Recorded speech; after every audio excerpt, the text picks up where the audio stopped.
ক্ষিপ্তসারের তাণ্ডবে নাজেহাল ময়নাগুড়ি বার্নিশ গ্রাম পঞ্চায়েতের রোড এবং উল্লাডাবরি এলাকায় মানুষ।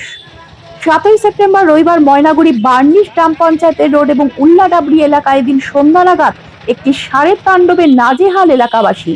ক্ষিপ্ত ষাঁড় গরুটি যাকে পাচ্ছে তাকে শিং দিয়ে ধাক্কা মেরে ফেলে দিচ্ছে, আবার কারো গাড়ি বা মোটরসাইকেল ফেলে দিচ্ছে। এই ক্ষিপ্ত ষাঁড় গরুর তাণ্ডবে ক্ষতিগ্রস্ত হয়েছে বাইক, সাইকেল সহ অন্যান্য জিনিস বলে জানান এলাকাবাসী। কি কারণে হঠাৎ ক্ষিপ্ত হয়ে উঠেছে এই ষাঁড় গরুটি তা তাদের অজানা।